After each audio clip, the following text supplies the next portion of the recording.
Ada suaranya nggak? Ada Kak, ada. Ada. Barusan ganti laptop dulu. Sorry ya. Ya Kak, gak apa-apa. Baik, kita mulai. Bismillahirrahmanirrahim. Assalamualaikum warahmatullahi wabarakatuh. Waalaikumsalam Warahmatullahi wabarakatuh. Apa kabar semuanya? Alhamdulillah Kak, Alhamdulillah, baik. Sehat walafiat. Nah, yang hadir ini gak ada kegiatan lainnya? Banyak nih yang di grup pada izin.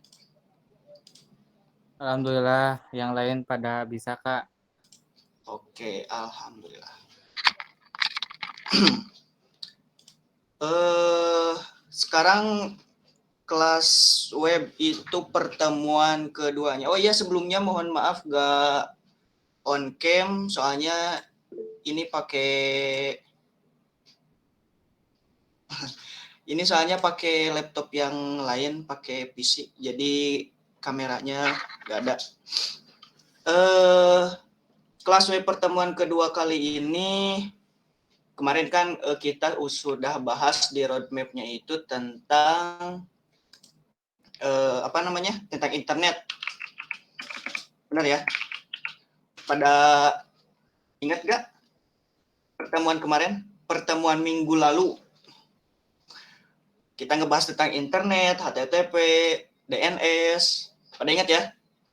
Sekarang kita mulai ke... Saya izin share screen ya.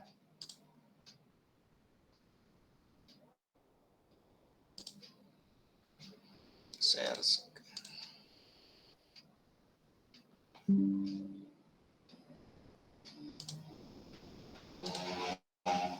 Nah, udah kelihatan? Udah. Udah ya. Oke, kemarin kita udah belajar, kita udah perkenalan dari mulai internet, HTTP, terus domain. Nah, sekarang kita lanjut ke bawahnya, kita belajar tentang HTML. Sebelumnya nih saya mau tanya, udah kenal sama HTML? Udah tahu gitu HTML itu apa?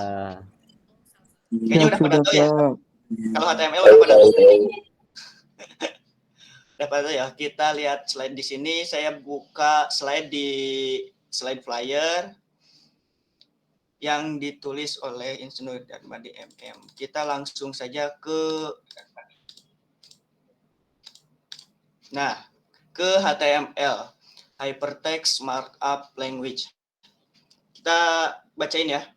HTML merupakan bahasa markup paling populer, disusul oleh XML, disusul oleh WML gitu. Jadi HTML ini tuh bahasa markup. Markup itu kayak plain text biasa gitu. Jadi bahasa markup HTML.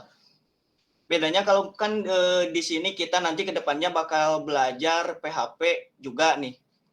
Terus kita belajar HTML. Nah, sebelum ke PHP kita HTML dulu. Jadi HTML itu tuh bahasa, istilahnya sebetulnya ini bukan bahasa pemrograman gitu, meskipun di sini namanya language.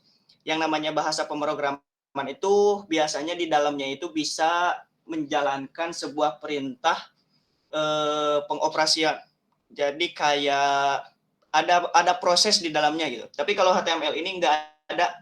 Jadi kalau misalkan HTML itu tuh kita nulis A ya tetap A gitu. Nggak bisa A tambah B, A kali B gitu. Itu untuk HTML ini.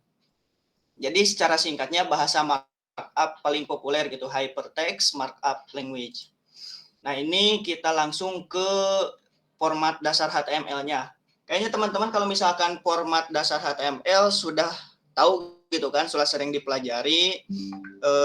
Ada HTML, head, title, terus body. Itu kayaknya udah sering dipelajari gitu.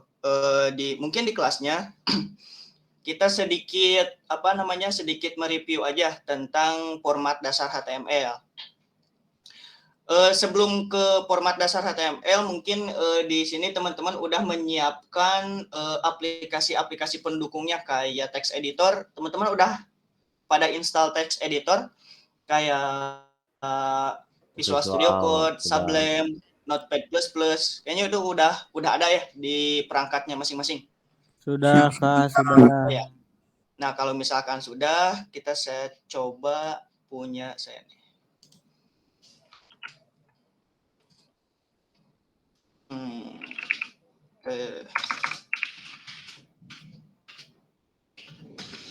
Latihan desktop.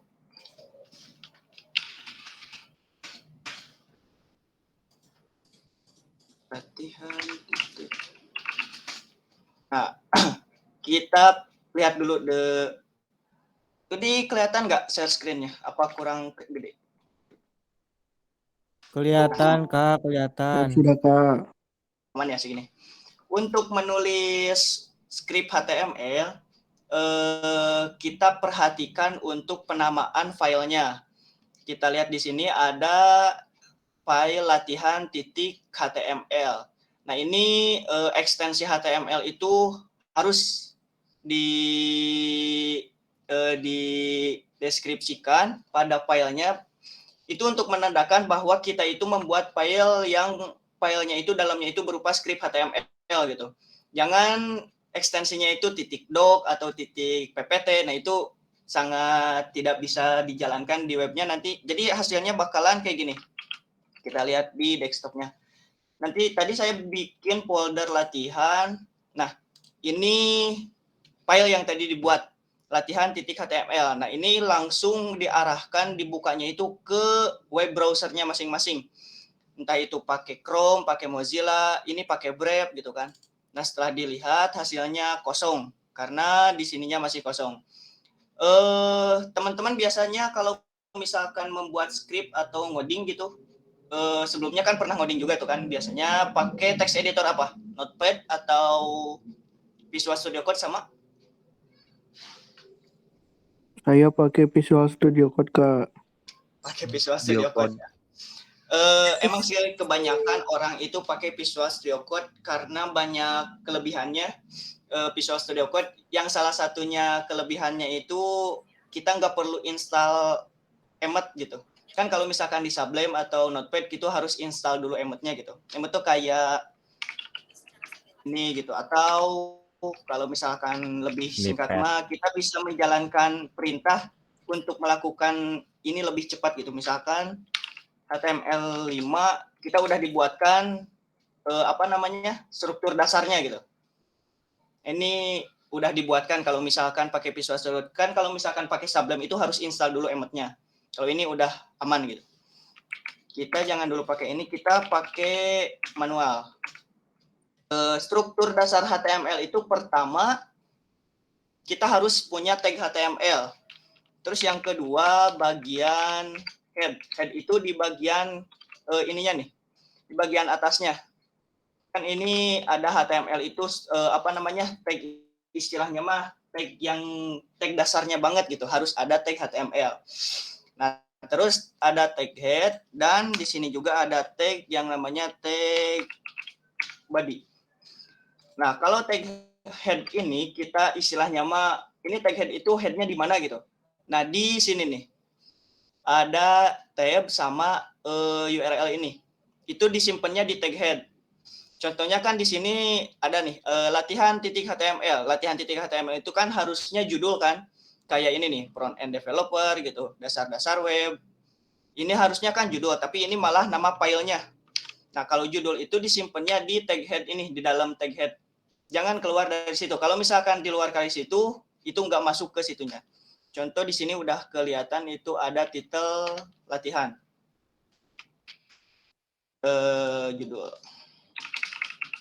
Judul latihan misalkan sini ya. Nah, setelah di sini di save, pas dibukanya ininya jadi judul latihan. Jadi si head ini tuh menyimpan data-datanya ada di daerah sini. Nah, gitu.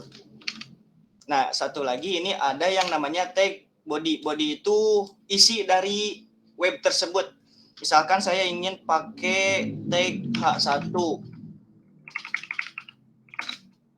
Isi dokumen. Nah, kalau body ini ada di halaman utamanya atau di layar utamanya browser yang dijalankan gitu.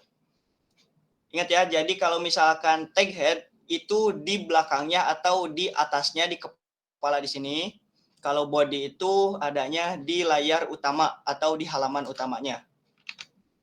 Itu jadi tag HTML itu ada HTML, head, body, dan di sini ada title. Itu script dasar HTML. Kalau misalkan ada pertanyaan, gimana kalau misalkan nggak pakai HTML gitu? Jadi langsung masuk ditulis aja isinya apa gitu atau ini H1 isinya judul. Ini kan nggak ada script dasar HTML-nya gitu. Tag dasarnya nggak ada HTML, head, title.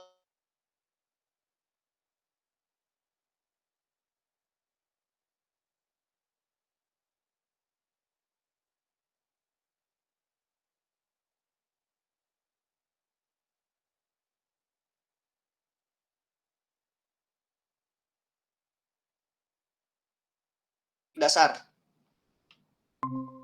Gimana? Ada yang udah pernah nyoba gini? Apa belum? Nah, sekarang kita lihat di sini ini nggak pakai apa namanya? Nggak pakai tag HTML, nggak pakai tag head, langsung tag H1. Kita lihat di sini hasilnya itu tuh muncul. Jadi munculnya cuman ini aja. Ini tetap ada apa namanya? Nama filenya. Tapi ininya tetap muncul. Kenapa gitu? Karena HTML ini tuh bisa dibilang meskipun dalamnya cuman tag doang, tapi itu bisa langsung muncul di browser masing-masing gitu, di browser teman-teman yang dijalankan filenya. Jadi kalau misalkan pakai HTML ini lebih istilahnya mah bisa dibilang lebih apa ya, lebih utama, lebih bagus. Kita bisa mendefinisikan ini tuh HTML versi berapa. Kan ini kalau misalkan pakai emat HTML5 dasarnya itu ada inian, jadi HTML, ada length gitu kan, doctype HTML. Ini mendefinisikan bahwa ini tuh kita pakai HTML versi berapa. Tapi kalau misalkan ininya nggak pakai apapun, misalkan cuma langsung tag 1, tag 2, tag 3, mungkin bisa jadi nanti kalau misalkan kita pakai tag yang ada di HTML5, tapi HTML5-nya itu kita tidak didefinisikan gitu. Mungkin itu bisa jadi nggak berjalan. Contoh ada yang namanya tag header di HTML5 tuh. Ada yang namanya tag footer. Ini cuman ada di HTML5 ke atas. Kalau misalkan HTML versi yang lain itu nggak ada tag footer, header gitu kan. Nah kalau misalkan ini dijalankan, bisa jadi si tagnya itu tidak jalan di browsernya. Karena apa? Karena kita tidak mendefinisikan HTML ini tuh HTML versi berapa. Kayak gitu. Kita lanjut ke HTML tag dasar HTML-nya. Nah, ini tag dasar HTML. Ada HTML, head, title, sama tag body. Tuh. Nah, isinya kosong karena bodinya kosong. Kita coba pakai H1 isi dokumen. H1 itu mendefinisikan heading 1 untuk judul sebuah dokumen. Nah, gini. Kita lihat di sini format dasar HTML-nya udah. Berikutnya ada teks HTML. Nah, biasanya rata-rata tutorial atau apa namanya modul atau buku-buku pelajaran di sekolah pun atau buku-buku paket di sekolah gitu, mungkin modul-modul di yang punya teman-teman sekarang rata-rata untuk dasar HTML itu tuh pasti yang namanya itu ada H1 dulu gitu. Atau enggak ada tag P, tag paragraf. Itu biasanya sering terjadi karena apa? Karena rata-rata yang sering dipakai itu H1, paragraf gitu kan. Nah, itu sering dipakai di tiap-tiap apa namanya? Di tiap-tiap dokumen atau di tiap-tiap halaman web. Makanya di sini untuk poin yang pertama teks HTML yang muncul itu yang dibikin contohnya itu H1. Sama kayak yang barusan dibikin yang dibikin contoh itu tag H1 gitu. Kita lanjut. Nah, tampilan webnya ini. Ini mungkin di apa ya? Di Explorer gitu. Ini udah zaman mana gitu kan. Jadi yang ditulis di sini ini adalah pemrograman web. Akan langsung muncul di sini.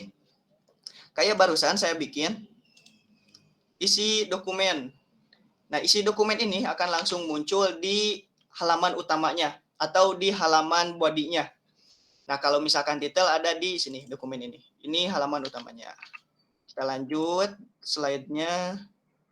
Nah, terus ini ada yang namanya tabel HTML. Kita langsung menuju ke tag tabel gitu. Mungkin teman-teman bikin tabel itu sama halnya kayak di Microsoft Excel. Teman-teman mungkin udah bisa bikin tabel di Microsoft Excel. Kita mulai ke tabel dulu ya. Soalnya di modul tadi mendeskripsikan kita membuat tabel. H1 dulu, tabel HTML. Ini buat gambaran teman-teman nanti tag HTML itu kayak gimana gitu. Nanti dijelaskan. Kita bikin tag tabel. Dalam tabel ada yang namanya tag tr dan td. Kolom 1 baris 1. Kolom 2 baris 1. Kolom 3.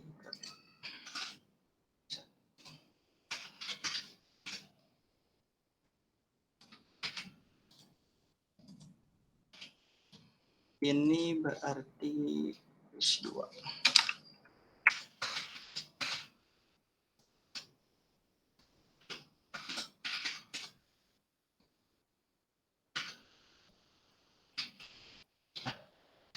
Lihat hasilnya.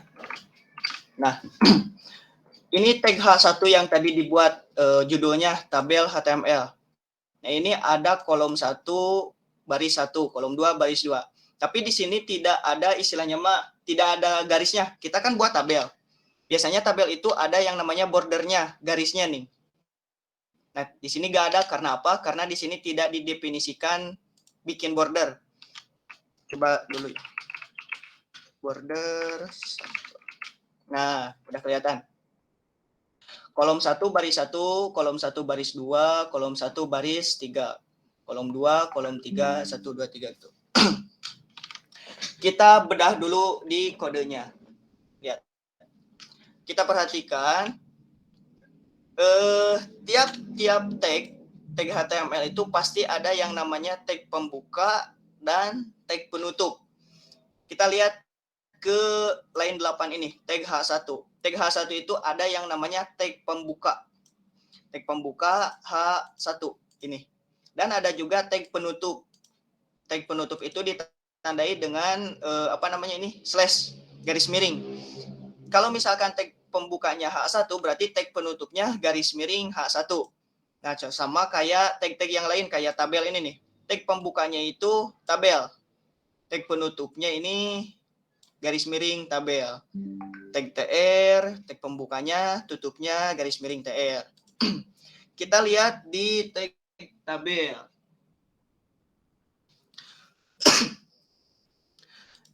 Tag tr ini menunjukkan tabel row atau baris. Jadi di tabel ini nih, baris pertama ini ditandai sama tr yang pertama ini. Paham nggak? Jadi ini kan bikin baris pertama nih, kolom 1 baris 1, kolom 2 baris 2, kolom 3 baris 3. Ini ditandai sama tr untuk baris pertama. Nah, untuk kolom ini kita pakai yang namanya TD atau tabel data. Tabel data ini untuk kolomnya. Jadi kolom 1, kolom 2, kolom 3.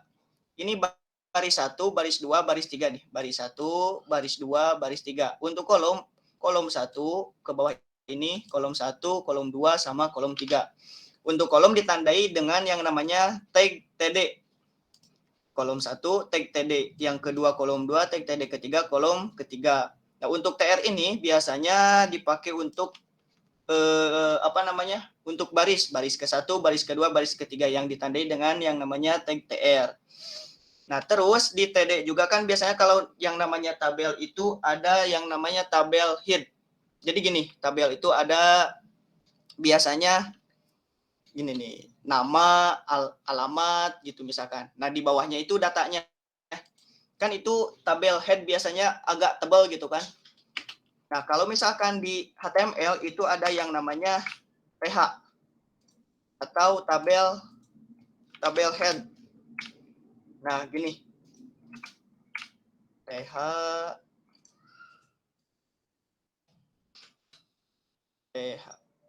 Nah, jangan lupa tutupnya pun harus sama. Kalau misalkan belakangnya TD, ujungnya juga TD. Kalau depannya TH, ujungnya juga harus TH. Nah, kelihatan kan bedanya? Kalau misalkan TH itu hurufnya itu jadi makin tebal.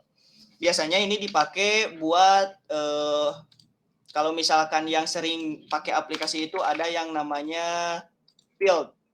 Ya, field misalkan di sini ada nama atau di sini jurusan. Nah, nomor, nama, jurusan. Biasanya dipakai buat itu untuk TH atau THEAD. Nah, di HTML5 tadi kan kita bahas versi HTML. Nah, di HTML5 itu ada yang namanya di sini tag head. Jadi tag head ini tuh untuk menandakan bahwa ini tuh sebuah heading dari tabel gitu. Paham nggak? Ada yang namanya tag head atau tabel head. Nah, tabel head itu untuk judul sebuah tabel.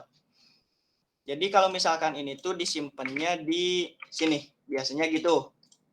Mungkin yang udah familiar dengan tabel di HTML mungkin udah tahu fungsi tag head itu untuk apa, dan ada yang namanya satu lagi T-body.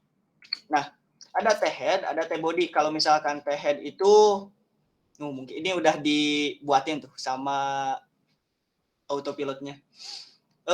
T-head itu tabel head, dan T-body itu tabel body. Isi dari ini misalkan nomor berapa, TH-nya berapa, jurusan apa gitu kan. Ini udah dibikinkan sama HTML5 tag-nya. Kan kalau biasanya dulu itu kalau misalkan untuk buat heading dari tabel cuman TR, TH, lalu ke bawahnya TD seperti biasa gitu. Di sininya nomor 1 misalkan di sini namanya Ridwan, jurusannya misalkan TI. Nomor 2 namanya Andiansa, jurusannya TI juga. Hasilnya gini. Jadi kalau misalkan pakai HTML biasa, TR ini pakai T-head. Ini T-head atau tabel head, ini TR. Apa namanya? TD, tabel data. Ini tabel heading, ini tabel data. Itu untuk tabel. Yang pasti kita nggak perlu menghafal TR itu apa gitu, TR, TH, TD gitu kan. Kita tahu aja kita mau buat apa, dan itu pasti perintahnya itu gitu.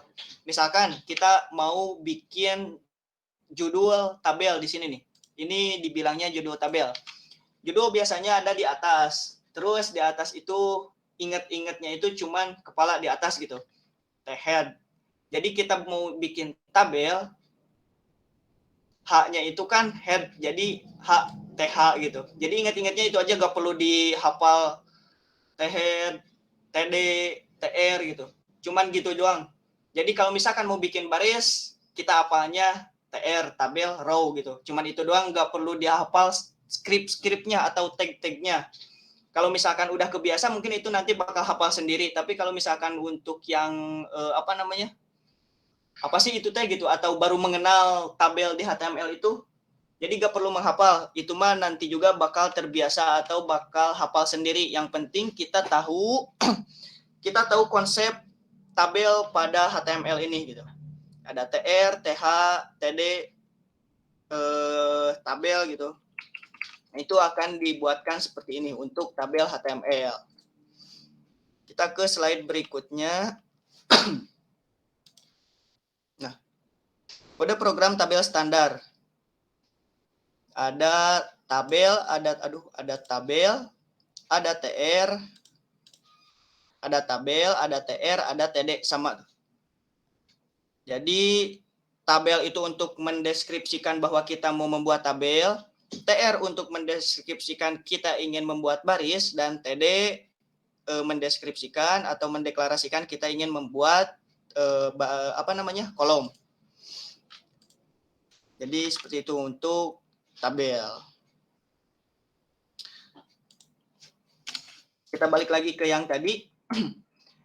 Tag HTML itu ada yang namanya tag pembuka dan tag penutup. Ya. Jadi tag pembuka itu misalkan di sini ada H1, tag penutupnya garis miring H1. Tapi ada juga sebagian tag yang tidak ada penutupnya. Contohnya apa? Misalkan di sini saya buat ada yang namanya tag HR. Tag HR itu membuat garis lurus, garis horizontal. Hasilnya seperti ini. Ini garis lurus ini pakai tag yang namanya tag HR. HR ini tuh kayak bisa dibilang horizontal gitu, cuman garis lurus biasa. Nggak ada tag pembuka, nggak ada tag penutup, jadi cuman istilahnya mah single gitu. Tagnya cuma satu aja. Disebut tag pembuka nggak bisa ada karena nggak ada penutupnya. Disebut tag penutup nggak bisa juga karena nggak ada pembukanya gitu. Jadi tag HR ini tuh cuman berdiri sendiri gitu, HR. Terus ada juga yang namanya itu tag BR. BR cuma satu doang, namanya itu BR itu break atau garis baru gitu. Contohnya kayak gini. Kita mau bikin tag P itu paragraf. Contohnya di sini pakai kata rem aja. Nah, ini sebuah paragraf satu. Isinya cuman example aja, lorem ipsum. Ini kan cuman satu baris. Nih, nggak ada istilahnya mah nggak garis baru gitu. Nah, di sini fungsi BR ini tuh untuk membuat garis baru. BR. Nah, BR ini cuman berdiri sendiri, nggak ada tag pembuka, nggak ada tag penutup. Beda lagi kayak tag P ini. Tag P ini ada tag pembuka dan ada tag penutup. Kalau BR ini cuman tag pembuka doang, atau bisa dibilang cuman single gitu. Disebut tag pembuka ada bukan, karena nggak ada tag penutupnya. Disebut tag penutup doang ya nggak ada tag pembukanya gitu. Jadi cuman berdiri sendiri tag BR ini tuh. Sama kayak HR. Cuman BR ini untuk garis baru. Nah, tadi kan ini cuman satu baris. Kita bikin BR di sini, setelah di reload jadi garis baru. Nah, gitu. Itu tag BR atau panjangnya itu tag break, garis baru gitu. Tapi garis baru di sini bukan merubah, kan ini nih. Tag P ini tuh mendeskripsikan atau mendeklarasikan kita membuat paragraf. Tapi di sini paragraf itu tuh istilahnya kan tiap paragraf pasti ada garis baru atau yang sering dibilang mah alinea baru lah gitu. Kalau misalkan sering yang kedikte mah. Nah, tapi BR ini tuh kan garis barunya itu bukan pindah paragraf, tetap di paragraf itu tapi garis baru. Beda halnya kalau misalkan kita bikin paragraf baru di sini. Bukan. P. Nah, garis baru yang di atas sama garis baru yang di bawah itu beda gitu. Kalau yang di atas itu jaraknya itu emang benar-benar deketan karena cuman garis baru seperti biasa gitu, bukan garis baru paragraf. Tapi kalau yang bawahnya itu beda lagi. Jadi tag P yang pertama, paragraf pertama, tag P yang kedua itu paragraf yang kedua. Ada paragraf pertama, ada paragraf kedua. Paragraf pertama itu ada satu break gitu, ada satu garis baru di sini. Di pas kata elitnya.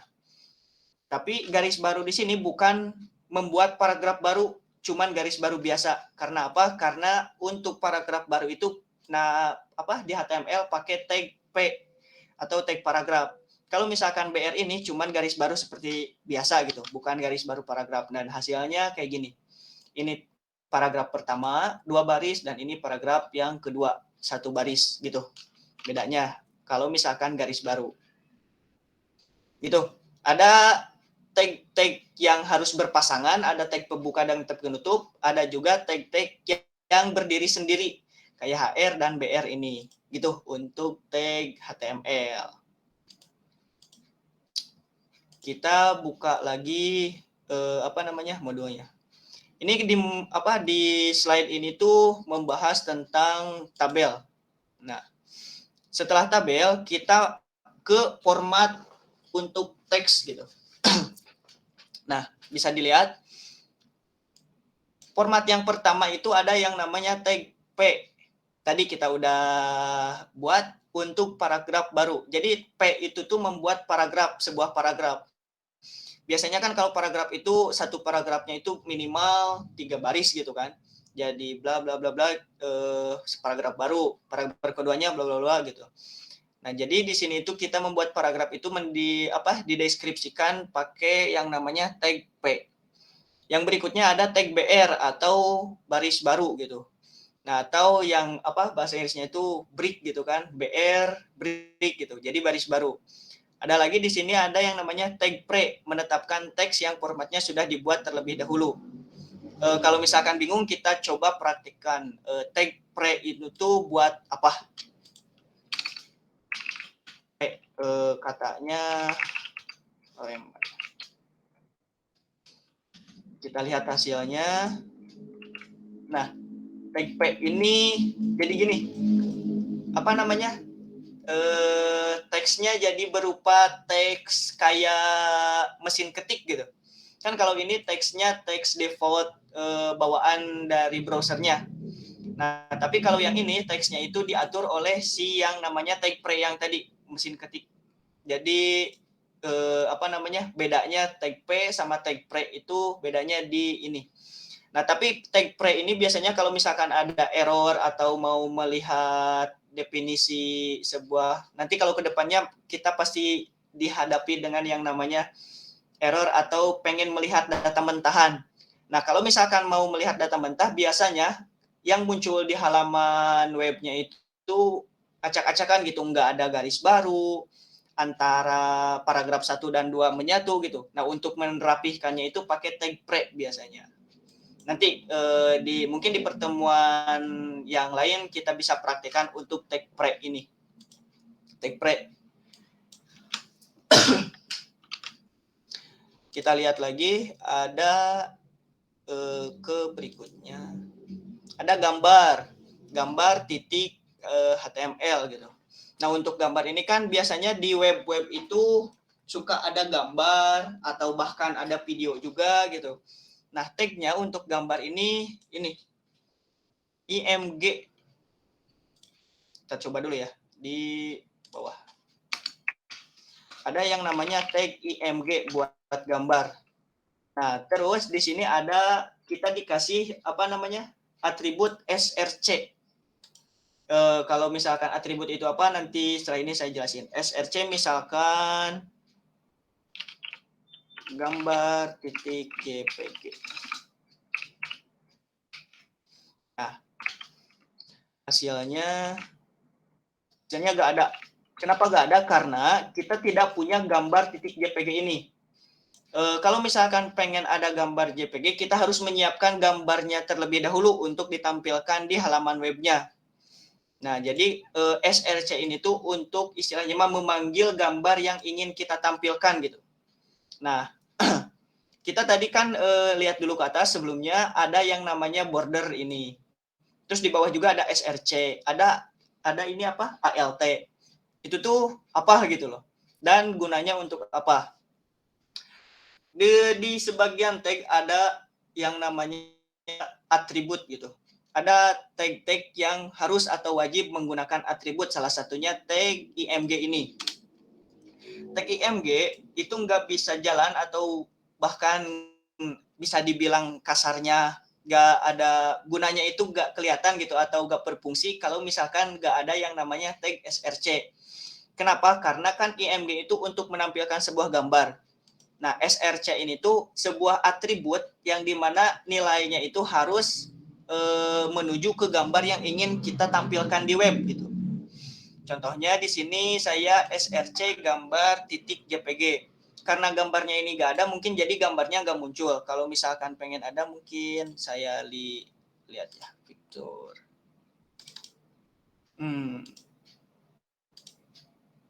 Coba saya bikin screenshotan terlebih dulu.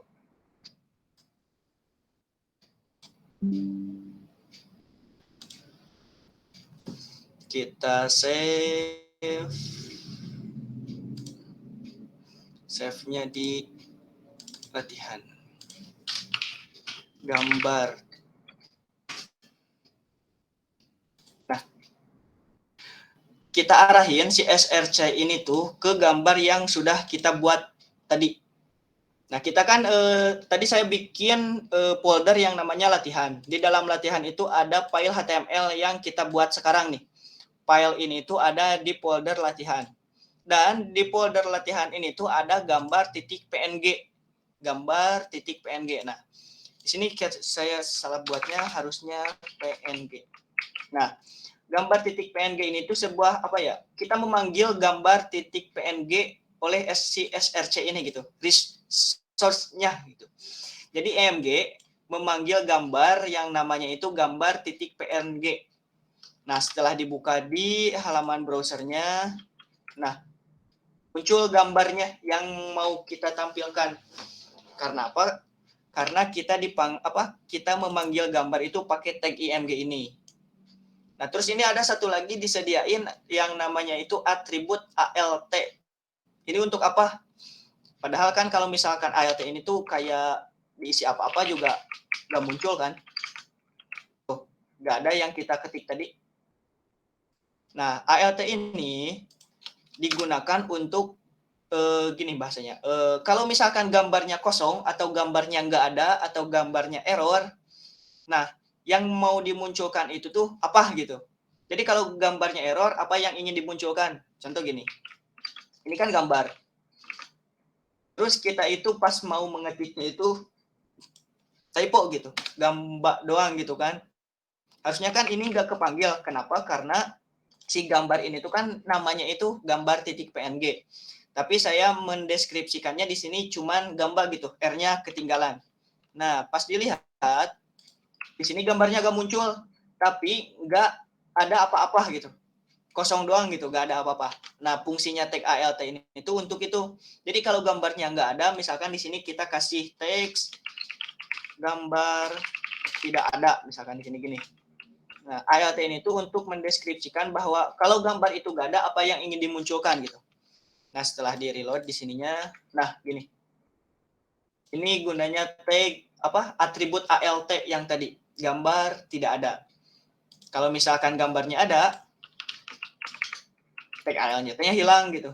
Kalau misalkan gambarnya tidak ada, atribut ALT-nya yang ada gitu. Nah, seperti itu untuk atribut ALT ini di tag IMG seperti itu. Ada yang ditanyain dulu? Udah 30 menit. Dari mulai tag dasar HTML, H1, tabel, dan paragraf, pre, sama IMG ini. Ada yang ditanyain dulu nggak? Sebelum kita lanjut ke berikutnya.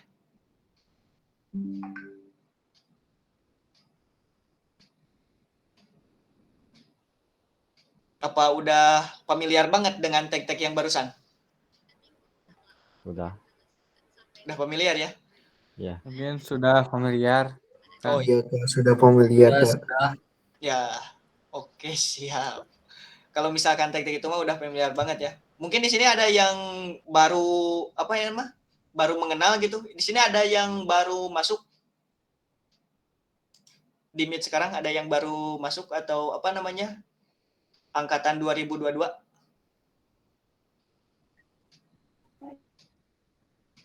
Mungkin kalau misalkan yang dari SMA-nya itu mungkin di sekolah SMA atau SMK-nya itu nggak menjurus ke ke komputer gitu. Contoh di SMA-nya jurusan IPA atau IPS, di SMK-nya pun misalkan jurusan otomotif kah atau apa gitu kan. Nah, ini mungkin tag-tag ini kalau misalkan kita nggak itu mah kayak asing gitu kan sama HTML, sama yang lain gitu kan. Itu asing mungkin. Tapi kalau misalkan yang udah paham, ini kayaknya wah itu mah gampang gitu kan, dasar banget gitu. Ya. Tapi kita menyamaratakan dulu untuk tag HTML ini gitu. Aman ya sampai sini ya tag IMG ya. Aman, sekarang aman, Kang. ya, sekarang kita coba lagi ke yang lain. Membuat link. Nah, untuk link ini biasanya yang link itu tuh kita mau pindah ke halaman yang lain gitu. Jadi kita harus menggunakan tag link. Tag link itu didefinisikan menggunakan tag A, atau A itu tuh kepanjangannya itu tag ancor. A. Ini nih. Ancor. Nah, A ini tuh panjangnya itu ini ancor.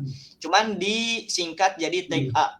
Nah, ref ini tuh kita mau kemana, alamat yang mau kita tuju gitu. Mana ke belajar man? Iya di mana? Mungkin yang kesenangan nih. Oh di mana baca? Bisa di mute. Siapa barusan? Bisa di mute dulu ya. Oke. Nah, jadi untuk tag link ini tuh atau bisa dibilang tag A gitu, yang kepanjangannya A itu ancor, kita perlu yang namanya atribut ref. Ref ini tuh sama atau hampir sama kayak src ini. Cuman kalau src kita mau mengambil data atau mau ngambil alamat dari apa yang mau kita tampilkan. Kalau ref ini tuh mendefinisikan alamat yang mau kita tuju gitu. Contohnya di sini pakai google.com. Nah, kita bikin tag A yang mengarah ke google.com. Nah, yang ditampilkan di halaman kita itu kata link ini. Nah, kelihatan nggak? Nah, ada ini link. Link ini tuh tadi kita buat pakai tag A. Nah, setelah diklik, link ini tuh masuknya ke google.com. Kalau misalkan cuman google.com, mungkin di sini akan error. Bisa dicoba sama saya nih, error. Kita lihat di URL-nya c-user desktop pelatihan google.com.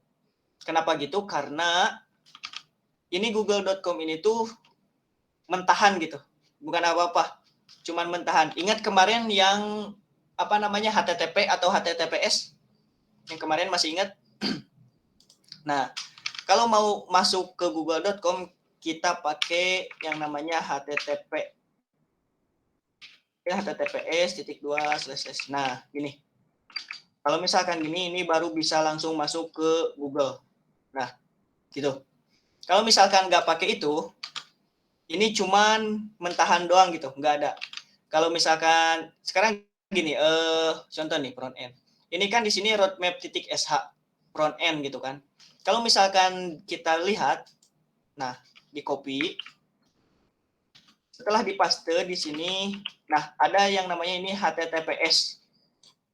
Nah HTTPS ini tuh yang kemarin udah dijelasin. Nah kalau misalkan nggak ada ini tuh tadi udah dicoba bakalan error. Jadi bisa dilihat di alamatnya. Aduh. Nah alamat di sini nih di kiri pojok bawah. Tuh alamatnya itu ada di file C ini nih. Mi desktop gitu kan. Padahal di sini kita mendefinisikannya Google karena kita tidak tidak menuliskan yang namanya HTTP yang tadi. Jadi diarahinnya ke situ. Kalau misalkan kita mendefinisikan HTTP-nya, ini baru kita masuk ke Google-nya gitu. Kita masuk ke Google-nya. Itu untuk tag A. Tag ancor gitu kalau panjangnya, tapi di sini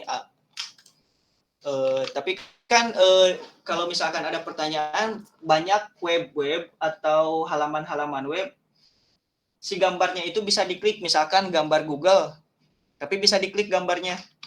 Nah jadi kalau misalkan mau gitu berarti si gambarnya ini tuh ada di dalam tag A ini.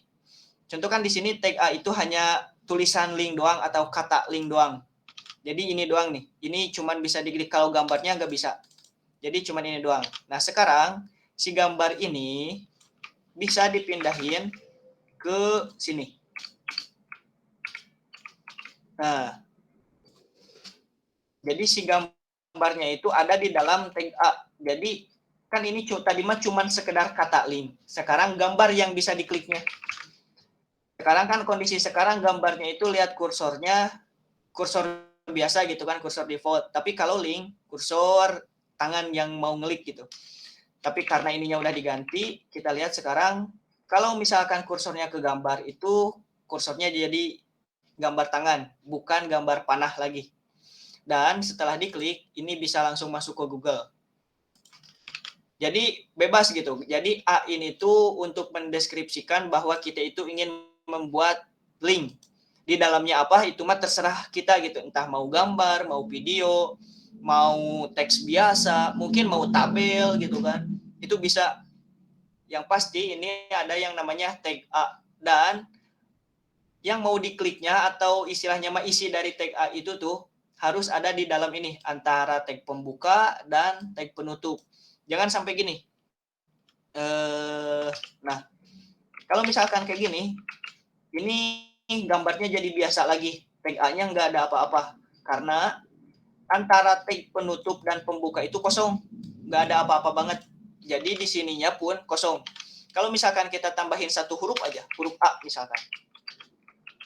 Nah, ini bakalan ada muncul huruf A-nya. Ini nggak kelihatan ya kalau misalkan di sini. Nah, tag pembuka dan tag penutup itu di tengah-tengahnya ada huruf A doang. Nah, ini muncul huruf A-nya. Tapi kalau misalkan tidak ada, ini tetap nggak ada dan nggak bisa diklik apa yang mau diklik gitu. Kalau misalkan pakai A, ini baru kelihatan apa yang mau diklik. Nah, gitu. Kelihatan ya? Itu untuk tag Anchor atau tag A atau link biasanya. Kita ke slide berikutnya. Nah, ini yang sering dipakai. Di sini ada yang namanya list. Ada di HTML itu ada dua tipe list, ada ordered list sama unordered list. Kalau misalkan list itu kan kalau di Microsoft Word 1.2 gitu kan, 3. Nah, ini list. Kalau misalkan di HTML, list itu tuh pakai tag yang namanya OL atau satu lagi UL. Kalau OL itu ordered list. Jadi ordered list itu list yang disusun gitu atau menyusun 1, 2, 3, 4 atau A, B, C, D gitu. Kita coba satu ya. Pakai misalkan nama-nama buah. Kita pakai judul dulu H2 nama buah. List pertama misalkan di sini ada jeruk. List kedua apel, list ketiga anggur. Pas dilihat hasilnya, nah kelihatan. Nama buah, jeruk, apel, anggur. Nah ini untuk UL. UL itu tuh unordered list. Jadi list yang tidak berurutan. Bahkan bukan tidak berurutan. Tidak kelihatan urutannya gitu. Jadi cuman kotak gitu. Atau di sini bulat. Nah, tapi kalau misalkan ininya diganti jadi OL atau ordered list, listnya itu berurutan. Nah, jadi 1, 2, 3. Mungkin kalau misalkan ini ditambahin,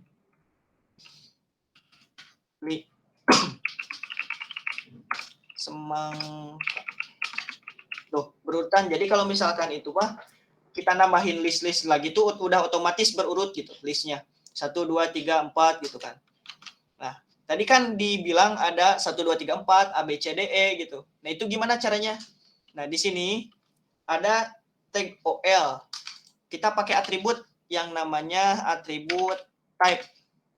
Nah, ini udah disediain, udah diliatin loh. Ada atributnya itu ada 1, ada A kapital, A kecil gitu. Terus di sini juga ada Romawi. Kita coba pakai ABC yang kapital. Jadi tag OL, ordered list, tipenya A. Pas dilihat, ini jadi ganti A, B, C, D. Kalau misalkan ini diganti mau pakai huruf Romawi, tipenya timbang diganti, nilainya jadi huruf Romawi. Tuh.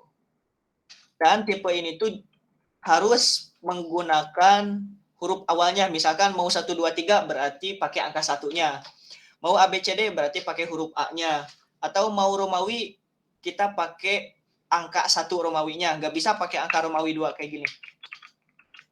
Jadi kembali ke default. Nah, defaultnya itu 1, 2, 3, 4, 5 dan seterusnya gitu. Itu untuk defaultnya. Karena apa? Karena tipenya itu di sini tidak kebaca.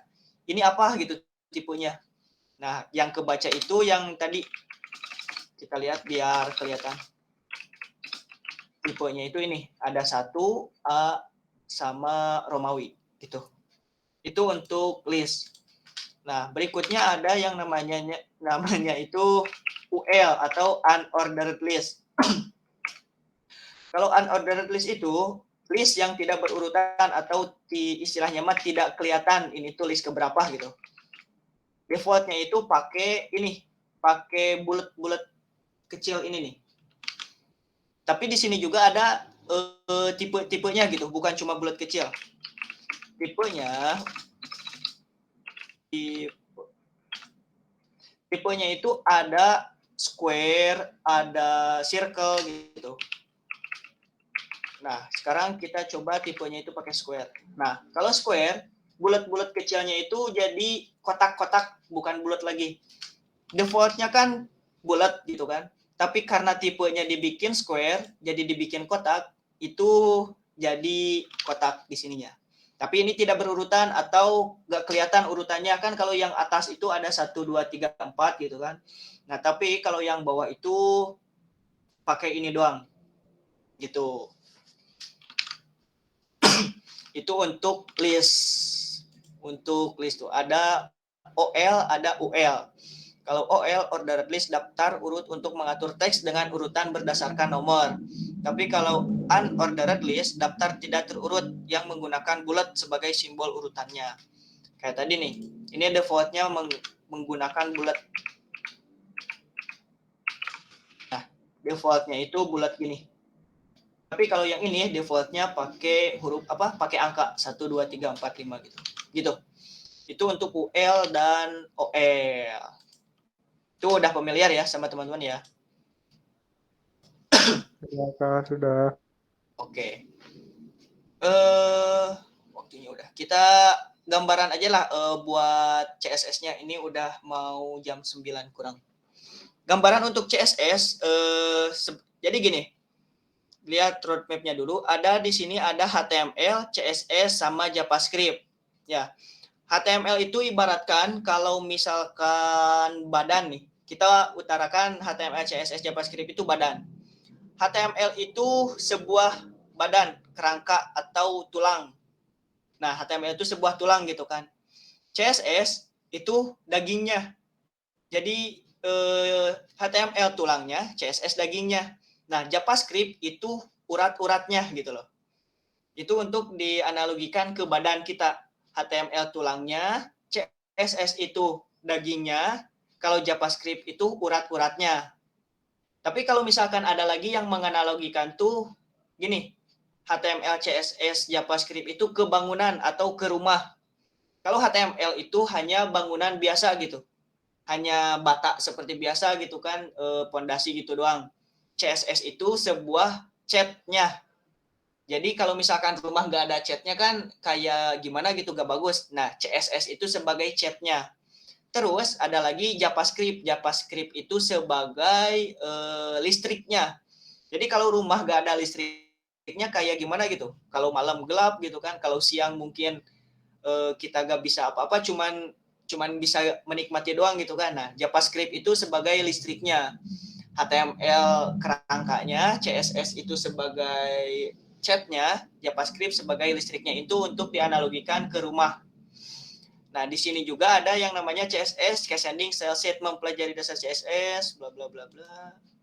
Nah, yang dipelajari itu nanti ada apa itu CSS, text formatting, pewarisan, kelas. Yang pasti gini, secara singkatnya nih.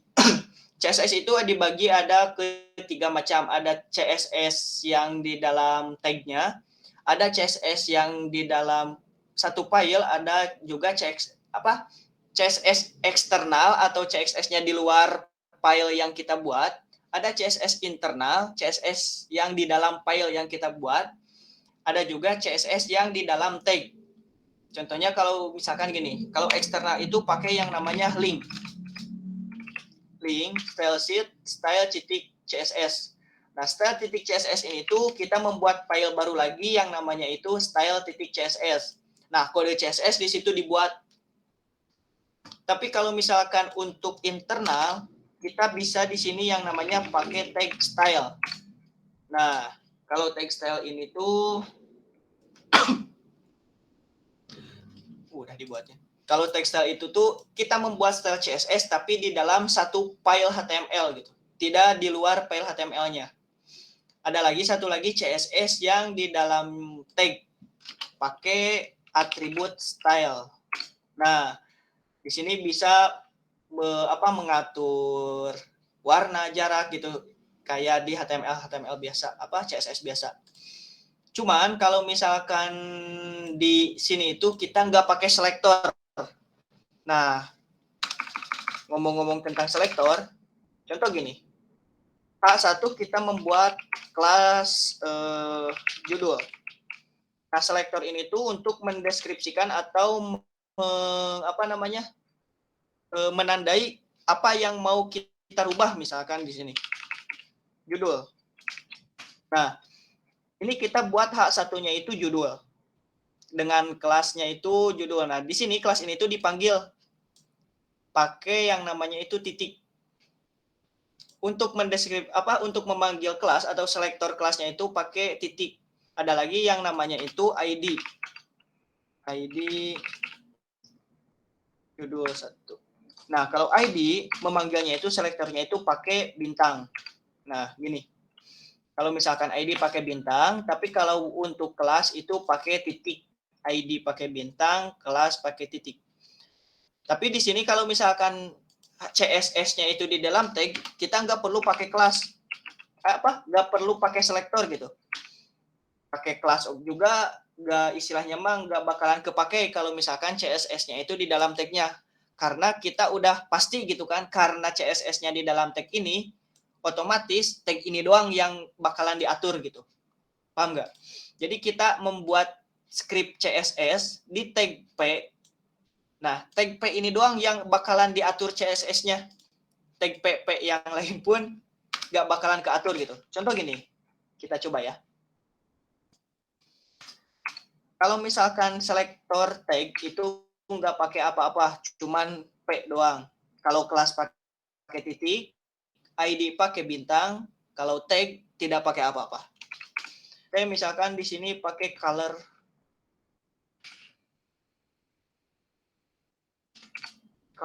red. Nah, kita lihat hasilnya. Nah, ini tag P. P ke pertama dan tag P kedua. Dua-duanya tuh. Jadi antara ini sama ini tuh sama. Jadi sama-sama warna merah. Kenapa? Karena semua tag P itu harus warna merah gitu. Beda lagi kalau di sini P yang ini tuh misalkan ditambahin kelas. Kelasnya itu misalkan P2. Di sini kita membuat kelas P2. Benar ya, P2 ya. Nah, P2. Colornya itu mau biru. Ini bakalan P2 ini bakalan warna biru apa tetap warna merah? Kita coba warna biru. Kenapa? Karena kita mendefinisikan P2 ini tuh jadi warna biru. Jadi gini bacanya. Semua tag P itu harus berwarna merah. Tapi yang kalau misalkan ada kelas yang namanya P2, warnanya itu harus warna biru. Nah, di sini P yang pertama itu kan warna merah karena semua tag P itu berwarna merah. Tapi P kedua ini dia punya kelas. Makanya kelas yang itu tuh warna biru. Jadi di sininya warna biru. Gimana kalau dibalik? Gimana?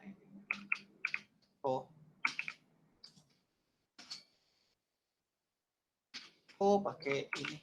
Nah, yang kelasnya di atas tapi yang P-nya di bawah. Ini bakalan tetap sama apa bakalan beda? Kita coba. Nah, tetap sama ya. Nggak ada bedanya. Karena apa? Karena ini udah didefinisikan bahwa kalau ada yang namanya kelas P2 itu harus warna biru. Tapi semua tag P itu warna merah. Gitu. Itu ya, itu untuk sekilas tentang CSS. Teman-teman bisa dipelajari di roadmap.sh ini. Ada HTML, nah bisa dibaca-baca. Ini untuk referensi membaca itu ada di W3 School. Ada di HTML reference, ada HTML for beginner gitu kan. Ini untuk baca-baca. Tapi untuk di ini tuh kebanyakan ini tuh berbahasa Inggris. Mungkin teman-teman udah jago bahasa Inggrisnya, ini bisa dibaca oleh teman-teman. Tadi sekilas tentang HTML, tentang tag, tentang atribut gitu. Itu udah dijelasin. Mungkin teman-teman udah pada tahu gitu kan. Itu hanya sekedar review aja yang teman-teman sudah tahu, teman-teman sudah sudah belajar. Nah, di sini kalau yang belum bisa dibuka roadmap.sh-nya. Nah, pertama ke sini, di sini ada di role front end. Nah, di front end ini ada HTML, CSS, JavaScript. Ingin tahu lebih banyaknya, ini bisa dibuka di sini. Tentang HTML, tentang CSS, mungkin di sini diarahin ke W3 School. Di W3 School lebih enak gitu kan, ada latihan-latihannya tuh, ada H1, P gitu. Ini bisa langsung kelihatan latihannya. Misalkan di sini ada H1, H2, kehadiran gimana tuh, H2 lebih kecil gitu. Ini P jadi pre misalkan. Nah, udah kelihatan langsung. Ini di W3 School. Di W3 School ini roadmap SH ini langsung mengarahkan kita untuk ke W3 School gitu dan yang lainnya. Mungkin di sini juga referensi untuk ditonton gitu ada tuh. Diarahinnya ke YouTube HTML Power Course. Nah, langsung diarahin. Jadi kita tinggal istilahnya kita mau belajar apa dulu, HTML, CSS, JavaScript, tinggal dibuka, diklik, langsung dikasih referensi konten. Nah, di sini bacanya free content gitu. Konten gratis udah dikasih udah dikasih saran mau di mana-mana. CSS, JavaScript juga. Basic HTML gitu kan, terus semantiknya, POM dan validasi mungkin nanti bakalan ketemu yang namanya POM gitu. Nah, itu bisa teman-teman pelajari. Mungkin itu sekilas tentang HTML. Nah, nanti untuk pertemuan selanjutnya mungkin saya bisa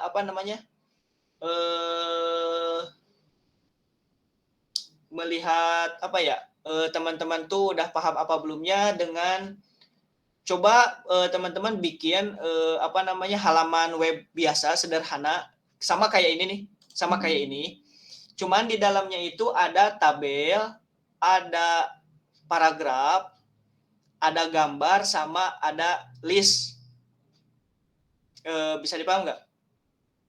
Boleh Kak, nanti di ini aja di grup Kak. Oke, siap. Nanti mungkin di grup saya akan kirim tugas ya Kak. Ya bisa dibilang gitulah, bisa dibilang tugas atau latihan gitu ini mah. Kalau tugas kan kayak bahasanya itu gimana gitu, tugas gitu kan. Ini mah cuma sekedar latihan biar ya mungkin kalau misalkan yang dulu pernah ngoding kayak gini terus lama nggak ngoding kan kadang suka lupa gitu kan. Nah, ini cuma sekedar mengingatkan gitu atau latihan-latihan kecil gitu. Membuat suatu halaman web sederhana gitu kan, cuman kayak gini. Cuman di dalamnya itu ada tabel, ada nanti di grup di di broadcastin semuanya.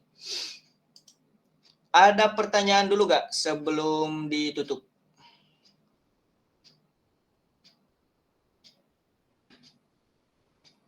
Atau mau diskusi dulu sebentar gitu, atau mau ditanyain tentang web atau tentang CSS yang tadi, karena kan CSS sama JavaScript itu nggak keburu kejelasin ya. Mungkin nanti CSS JavaScript belajarnya apa, atau CSS itu belajarnya apa aja.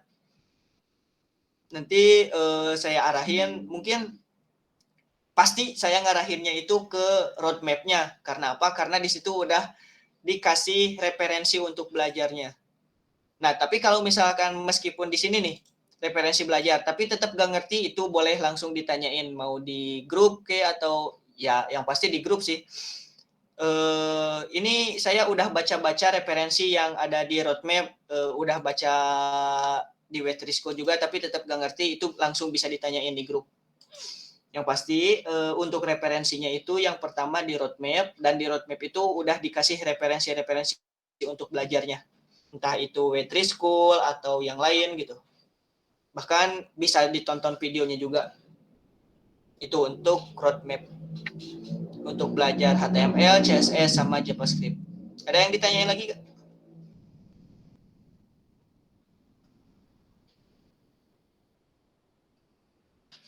Apa udah pada ngantuk? Wah, masa ngantuk ya baru jam 9? Mungkin cukup, Kak.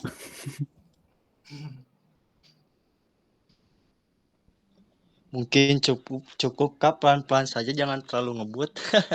Oh, tadi terlalu ngebut ya?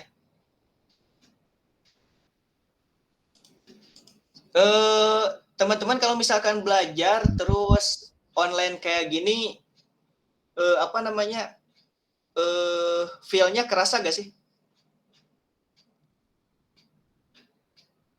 Kerasa, Kak, kerasa bagi saya mah, Kak. Iya sih, Lumayan lah, Kak. ada yang aman-aman aja gitu kan meskipun belajar online gitu. Tapi ada juga yang namanya itu belajar online tuh kita merhatiin bukannya paham malah ngantuk Makin atau pusing apa. gitu ya.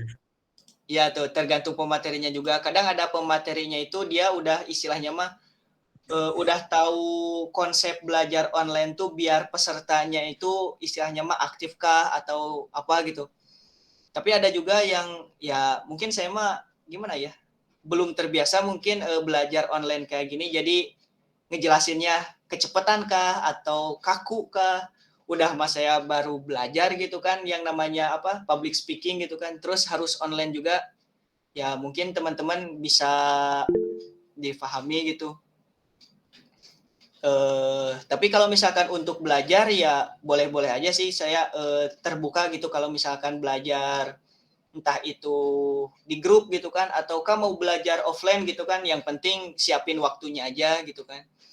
Nanti ingin belajar kan ini apa namanya kelas web itu tuh 2 minggu sekali ya, karena minggu pertama web, minggu keduanya mobile gitu kan. Karena mungkin apa ya, waktunya itu terlalu panjang gitu. Bener gak sih? Kita belajar web minggu apa hari ini nih, malam ini. Nah, 2 minggu ke depan baru ketemu lagi gitu kan. Itu kayak terlalu jauh gitu kan. Nah, mungkin teman-teman bisa belajar apa namanya, kulik-kulik gitu kan tentang yang barusan HTML, CSS, JavaScript. Mungkin bisa ngulik yang lain gitu kan biar lebih cepat. Kalau misalkan ada yang didiskusikan, bisa tuh langsung didiskusikan di grup. Mungkin nanti Kang Andika bisa istilahnya mah, Kang mau diskusi atau mau ada yang ditanya ini tentang web atau tentang CSS atau tentang JavaScript gitu kan. Iya, nggak bertele-tele ya. Ya mungkin kalau misalkan mau belajar gitu ya cukup aja langsung belajar gitu kan di apa namanya udah banyak referensi, tapi yang ditanyakan ya boleh langsung di grupnya gitu. Kayak gitu. Untuk belajar web. Sebetulnya mah bisa otodidak juga kan kalau mau belajar-belajar gini mah. Gitu. Ada yang ditanyain dulu sebelum selesai? Sok yang mau bertanya silakan ya, kawan-kawan.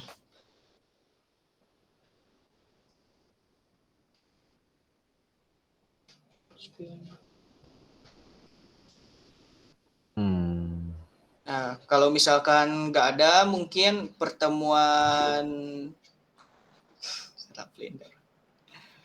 Waduh, astagfirullah. Ngoding seru gak? Ya tergantung orangnya. Kalau menurut saya, kalau misalkan orangnya itu udah apa ya, udah tahu nyamannya atau serunya ngoding, ya pasti seru. Tapi ada juga orang yang apa sih ngoding gitu, kapusing-pusing gitu kan. Nah itu mah tergantung orangnya.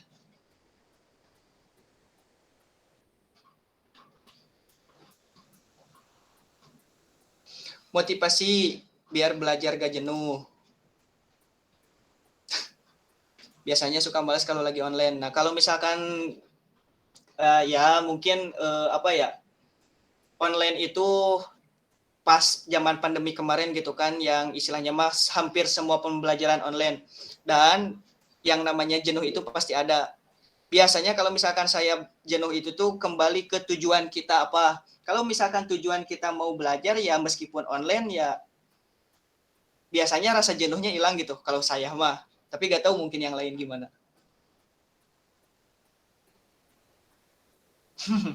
Studi kasus apa tuh?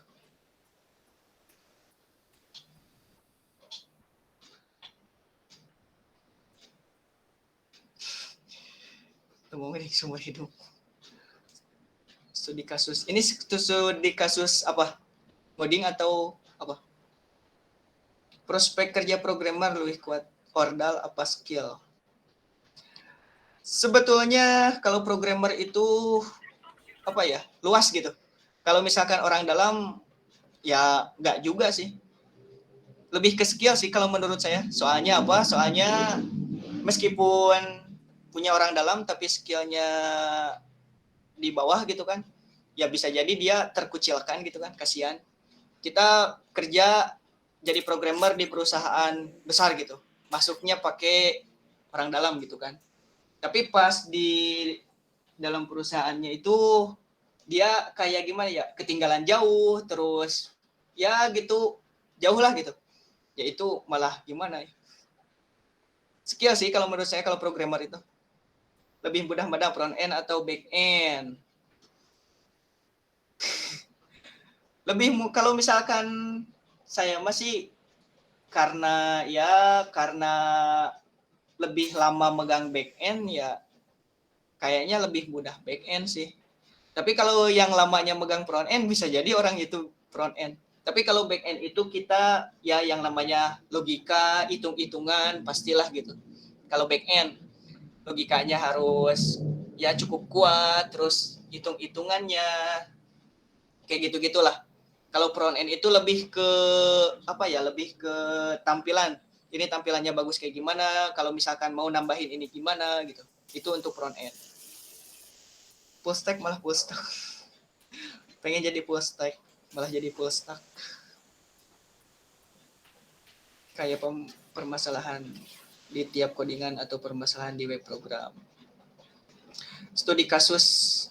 Jadi gini, programmer itu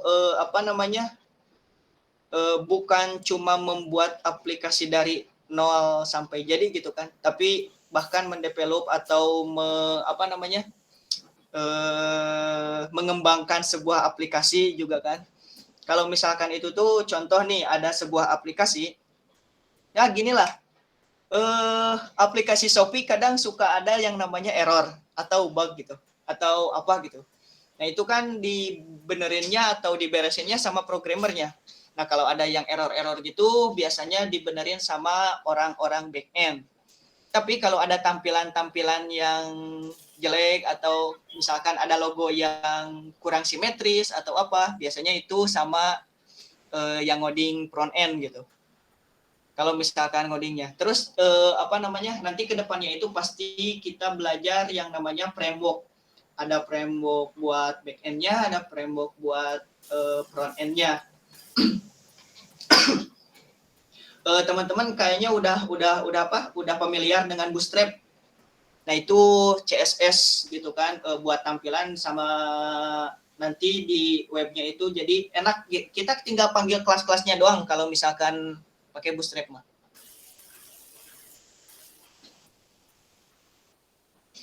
Kriteria bisa dibilang senior programmer. Senior programmer itu kayak gimana ya? Bisa dibilang saya juga masih junior kalau programmer mah. Masih jauh dari kata senior gitu. Gimana ya? Mungkin sama Kang Dihak tuh bisa dijelasin senior programmer itu kayak gimana. Soalnya apa ya? Kalau misalkan untuk orang yang awam gitu kan, terutama saya juga pas awalan-awalan awam banget. Kayaknya kamu udah senior deh, udah expert banget di bidang programmer gitu kan. Ada senior programmer, ada junior gitu kan. Tapi pas udah terjun, udah paham, itu malah segini mah masih junior gitu kan. Mungkin sekelas-kelas itu juga bisa dibilang masih junior gitu. Nah, itulah senior sama junior programmer kita kriterianya mungkin bisa dicari-cari di Google lah, banyak. Kalau saya juga nggak detail gitu mempelajari tentang senior sama junior programmer itu kayak gimana. Waktunya udah mau hampir habis. Mungkin pertemuan kali ini dicukupkan sekian. Kalau ada yang ditanya lagi mungkin bisa di grup tuh, diskusi di grup diramein aja grupnya gitu. Saya akhiri pertemuan kali ini. Mohon maaf bila ada kata-kata saya yang salah atau kurang jelas penjelasannya. Saya akhiri. Wabillahi taufiq wal hidayah. Akhirul kalam. Assalamualaikum warahmatullahi wabarakatuh. Saya kembalikan lagi ke Kang Andika. Baik, terima kasih kepada mentor kelas B web Kang Ridwan yang telah memaparkan segitu banyaknya ya, lumayan. Semoga apa yang telah disampaikan oleh Kak Ridwan bisa masuk ke dalam otak kalian semuanya. Mungkin dari saya cukup sekian ya. Mohon maaf apabila ada kekurangan kata. Wabillahi taufiq wal hidayah. Assalamualaikum warahmatullahi wabarakatuh. Waalaikumsalam. Waalaikumsalam warahmatullahi wabarakatuh.